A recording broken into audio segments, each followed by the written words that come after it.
So first of all, my question is, how did you yourself get into crypto? That's a very interesting story. I think it was now around maybe two and a half years ago that a colleague of mine in my previous job just told me about this whole new technology that's out there, and that he invested into some coins back in the days, and then he started doing some research about the potential behind that, and he introduced me to it. So it was, I think, 2.5 years ago almost, and it happened basically over lunch break in our canteen in my previous job, and we spoke, and we spoke, I think, for like 2.5 hours, and I think I missed 2 meetings at that time. Okay. But it was then that he started to really infect me with that kind of virus, so start his interest, and then first thing that I did, because I myself am more like a cautious person, so I did a lot of research about the whole idea behind it, technology behind it, where could I invest, what platforms are out there, is it risky or not, because it was a complete black box still then. And and since then I've been very, very engaged and actively trading also in the industry myself. And was the right decision for me back then to listen to my colleague. Really? And to get into it. So did you invest into crypto back then or any other time? No, I did not invest on the day, obviously, because as I said, I myself, I'm a little bit more like, I like to do a lot of research before I do anything. So about like 1 or 2 weeks after, I started investing into various platforms, some assets, just to see how it goes. Like my first experience, had my first little crashes, had my first little breakdown, and so I lost some money. But this is how you learn. This is part of the learning curve. Yeah, fair enough. But then you joined Kraken, right? Yes. Why and how did you join Kraken? Well, the how was quite easy. I was looking for a job opportunity in that field. In the cryptocurrency? In the cryptocurrency industry, and I was a private user of Kraken. I know the quality of their product, the high level of customer service that they do. Oh, cool. And yeah, I found this opening on their website, so it's quite easy actually, quite simple. There's no better story behind that. And I wanted to change in industry because I myself have a banking background. I was working in a mobile bank in Amsterdam, and I wanted to change into this whole crypto space because I saw, of course, the challenges that these people in this industry faced. The whole fact that it was an undiscovered market, an unclaimed territory still. Not every market share is taken already, so there's a lot of opportunity there in that market. It was like a little bit like, it is still like a huge adventure also, because there's so little regulations or so many things that can still happen. It happens so fast. Those were the attracting factors for me to go into this industry. So my next question is, but obviously you already answered. Is it difficult to be a crypto exchange? I don't like using the word difficult because difficult is that if you have a bad job and you have 5 kids that you have to feed on your own, that's difficult. Okay. But for us, it's a challenging world. That's also for me personally, of course, why I joined Kraken. It's a challenging world because you're dealing, as I said, with a completely new industry, a completely unregulated market still, de facto to 99%. A market where I think maybe have 0.5% of the active traders that are currently in the market. I think the really huge majority of people is still holding out to get into, and now it's part of companies like ours, like Kraken, to actually build the trust, to educate people also about the products and the potential behind that, and to thereby actually generate trust and that people are willing to step into the industry. Because let's be honest, there are a lot of scams out there, there are a lot of black sheeps out there, and it's for companies with a good reputation and with decent companies like ours, that's part of their job to also not do the platform, but really take people by the hand and give them like an entrance into this world. And this is part of our job, and also part of that everyone in our company feels like is part of our mission statement also. And can you speak about what your trading volume is? Do you know the numbers? Myself or for Kraken in general? Kraken. I mean, you see, obviously, if you check out certain websites, you have hundreds of millions on a daily basis that are going back and forth. It's still obviously currently a little more of a calmer period. If you think back about this crazy months we had a few months ago, it was crazy. But this is actually good. It's good that right now we still have a lot of activity, a lot of new users every day. But it gives us some breathing time still to, get up to our growth, to onboard new people, to train new staff, because the people on our end that are in our customer service department, our account management, those people, they deal in the end with people's money. So they need to be properly educated, properly trained in order to handle this responsibility. It's not for everyone. And we do not want to expose any of our users, regardless if he or she has €1 or €1 million on the platform, to someone on our end that is not properly trained and educated. So we're using this time right now to really bring people up to speed, to to train them, educate them, so that they can then in the end deliver the best service. Well, there are so users. many crypto exchanges Yeah. appearing and entering the market every Yeah. single day. Do you consider them competitors? Oh, well, obviously, as I mentioned, the blockchain industry is incredibly fast-moving. And there are new crypto exchanges out there, as you mentioned, quite quickly, especially crypto-to-crypto exchanges only. We do not perceive them necessarily as a close competitor of ours, because we are a crypto-to-fiat exchange. And with that, it comes an additional level of responsibility.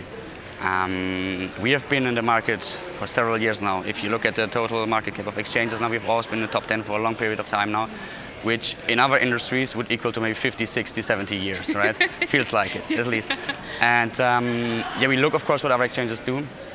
Some of them are doing a great job, I have to say that. And but we primarily focus on ourselves. We know our strengths. We want to deliver. We want to compete de facto on quality service, on stability, reliability, security. And this is something that we compete on.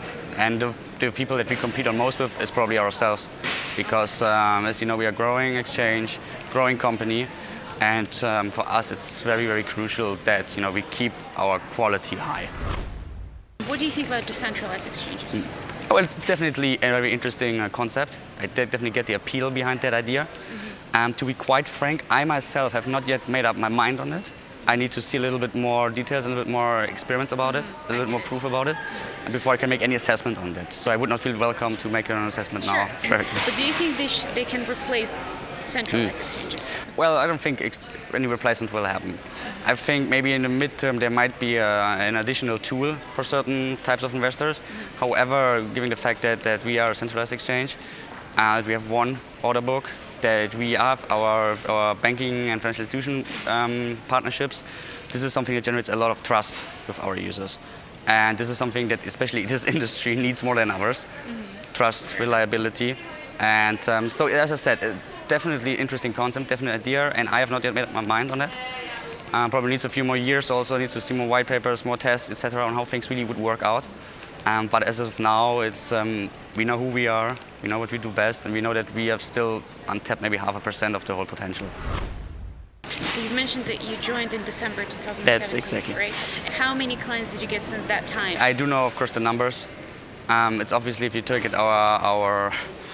look at our trading volume, you see that it has exploded over the last few months, especially that's in the, let's call it, hot phase that we had in the last winter. Got more and more mainstream. You had like this big, I call them old school newspapers that don't really know what they're talking about, but they heard about crypto, they didn't want to miss out. Yeah. And they started writing borderline true or not true articles about a lot of things.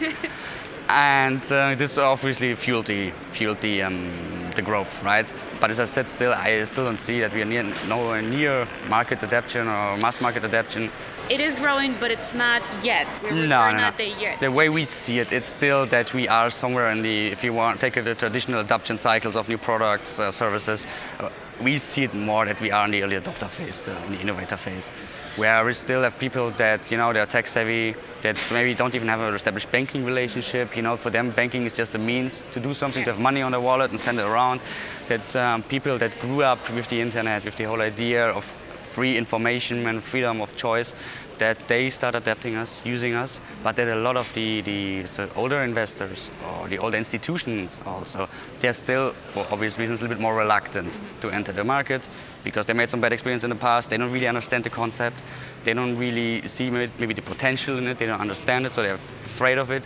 So that's where part of our job comes in again, to educate them a little bit in the sense that it's a legit investment type.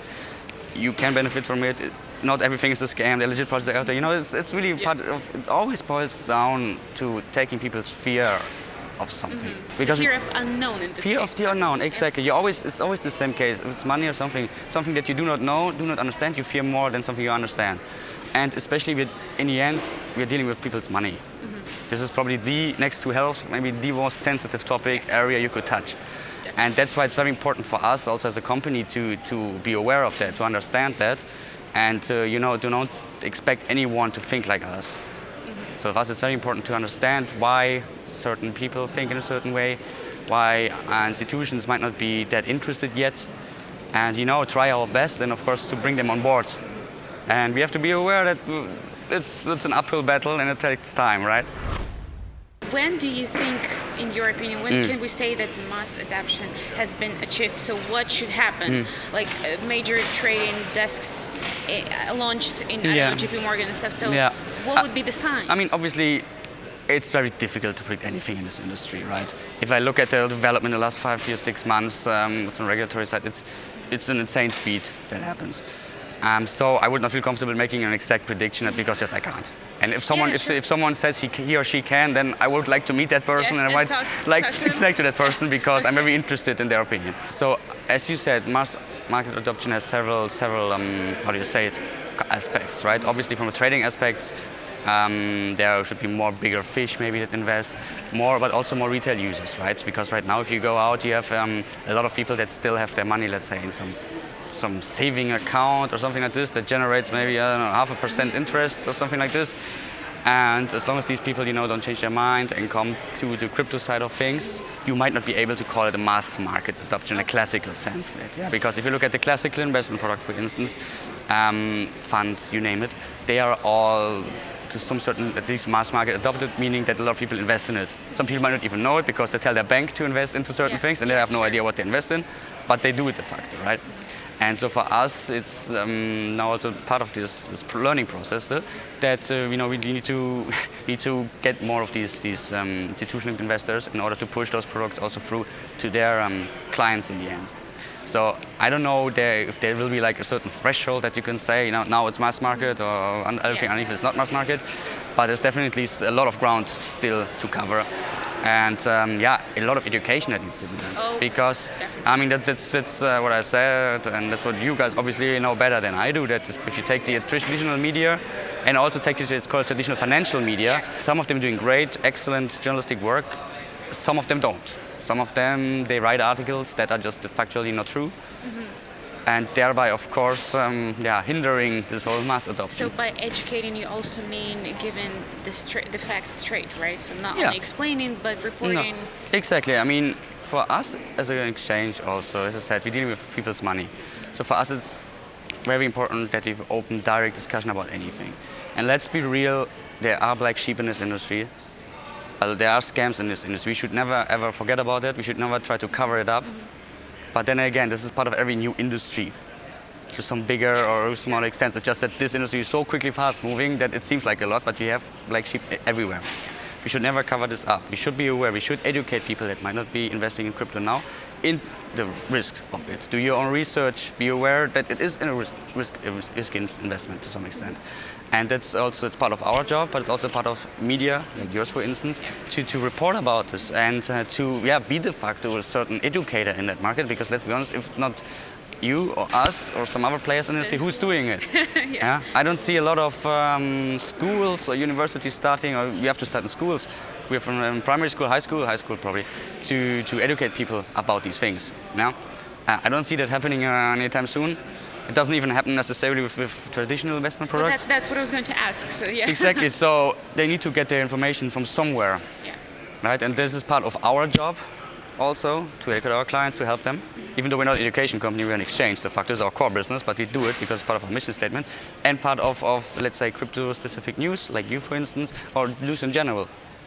To just speak to people, learn about it before you write an article. It should be journalism 101, right? Yeah, right. In theory. At the end of the interview, we would like to ask you, as being a part of this industry and being an exchange, a couple of funny or useful tips for I mean, there are a couple of useful tips that you can probably adapt to other parts of life as well. I mean, obviously do your own research. If someone tells you, hey, this new product is great, even though that person might have the best intention, might be your friend or family member, that's great, but do your own research. Read about it, see who the owners are, the team of it. If you can, read the white paper, understand it, and just try to get a feeling for it. That's one part. Then be aware that it is an investment, which means investment, especially our industry, is also subject to a certain level of volatility. Yes. Which means I mean, obviously, so we know that the price might, most likely will go down at some point, just to go up again. So be aware of that this will happen to you. Be aware Prepare yourself. Prepare yourself. But should they hold? That's really up to every single individual. I will never tell you what to do. It's up to you. Enough, You have to be aware that the price will fluctuate. but you will never lose money until you hit the trade button for a price that's lower than when you bought it. So you have to be aware of it. Just try to stay calm in those periods. Do something, do yourself a favor, and don't maybe necessarily look at the price every day, because it just makes you crazy. Yeah. Okay. Yeah. And also, I mean, obviously, don't invest all your money in it. Be smart about it. Diversify, not within crypto itself, but as I said, real estate if you want to invest, or just keep it on your bank if you want to spend some money on something else. This is just advice that I can give, and this is something I think personally. I'm pretty sure you will find a lot of other people out there that might have different opinions. It's just me personally. But in the end, you have to keep yourself true to certain values and also to who you are. Cointelegraph. Like, subscribe, and hodl.